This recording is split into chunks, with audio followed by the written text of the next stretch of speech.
अच्छा भैया यही सब है। हाँ जितना भी है चैनल पर हमार दर्शक देख रहल बानी। हाँ अरे सबे के चरण में बार बार लगातार हार्दिक अभिनंदन करते बनी। हमरा आशा न पूर्ण विश्वास बाटे कि यह चैनल से जौन भी गाना जाई अरे लोग के प्यार आशीर्वाद जैसे हर गाना से मिलल बा। हाँ एहू गाना से मिली जैसे हर जोड़ी के मिलल बा। हाँ आज देख लेना एगो जोड़ी फिर भेटा गइल करिया उजर करिया उजर ना जी। हाँ जी ऐसन जोड़ी तो हम देखला ही ना रहनी। हाँ ना इनकर खाइन तो जोड़िए ना। अरे दादा लेकिन इनहू के आज था ही लिया। हाँ इनकर गहराई कितना बा कितना ले गहराई बाटे इनकर इनकर में तो लग ही डूब जाई। अच्छा भैया यही सबे बात कही तो हर लोग कहेला लेकिन आई तनी अब गीत गौने से सेवा रहे। वाह चलो एगो बेचारी भी रही ने अपना मर्द से कहता कैसे कहतिया हो कैसे कहतिया कि कवन कारण ए बोलमुआ। ओहो चलो बन रहो वो कवन कारण ए बोलमुआ तू ना राज भइला। हाय हाय अरे बन रहो कि घर में हम कलिया के अरे फरार भइला। तो कवन कारण ए बोलमुआ तू ना राज भइला। कौन कारण ए बोलमुआ तू ना राज भइला। कवन कारण ए बोलमुआ तू ना राज भइला। कौन कारण ए बोलमुआ तू ना राज भइला।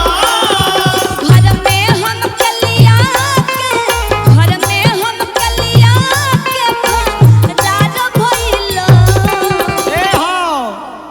ए राजा जी ए राजा जी कवन कारण ए बोलमुआ तू ना राज भइला। कौन कारण ए बोलमुआ तू ना राज भइला। कवन कारण ए बोलमुआ तू ना राज भइला। कौन कारण ए बोलमुआ तू ना राज भइला। हे लाकी बहुते सुघर बारू तू सब कहे लाकी बहुते सुघर बारू तू तो ना लागे न काची उमरिया में तो ना लागे न काची उमरिया में। कौन कारण ए बोलमुआ तू ना राज भइला। कौन कारण ए बोलमुआ। औरत कहतरी कैसे का कहतरी याद पारो हो दिन के याद पारो याद पारो जहिया साथ फेर लेल रहला। फेर लेल रहला हो फेर लेल रहला। संग जिया मोरे के याद पहिला रहला। करार कइल रहला करार कइल रहला। याद पारो जहिया साथ फेर लेल रहला।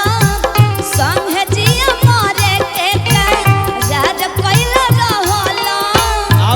और का ए राजा जी का कहतरी औरत कहतरी कैसे कहतरी हो सच कह तू राजा ए हे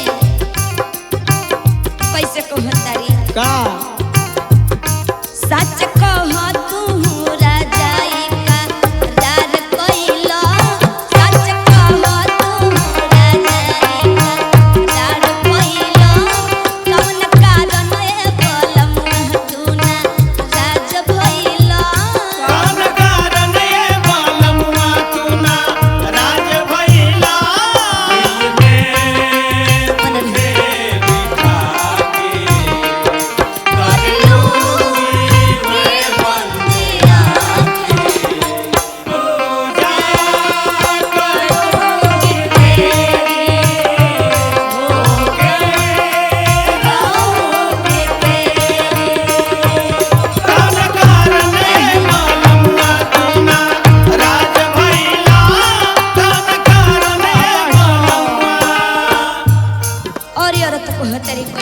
का कहतरी हमरा से ऐसे बढ़िया से गावतनी का कि अब तनी रौरा के देख लिया जो रौरा कौन तरीका से गावतनी वो तरीका से जवाब दियाई।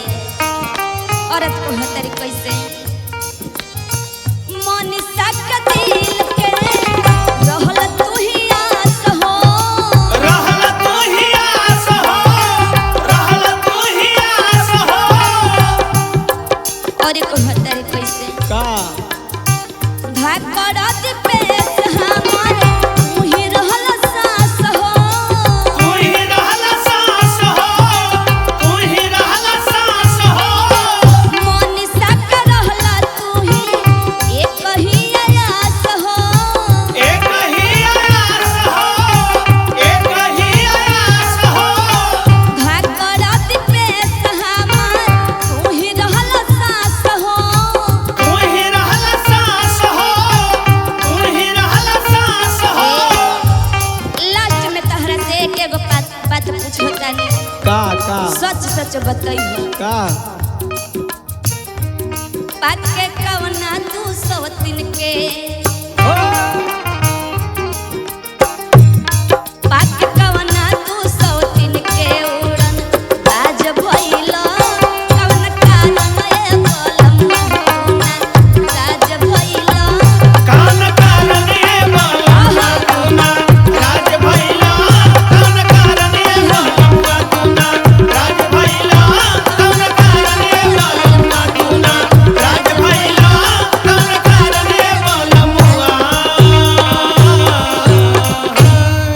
अभी आई आया के तनी पहले गाई ओकरा गीत गौनाई के हिसाब से हम जवाब दे हम अभी हम कुछ बोला बना पहले देख लिया जरूर में कितना ले गुण भरल बाटे बुझा गेल बरो कितना में बानी।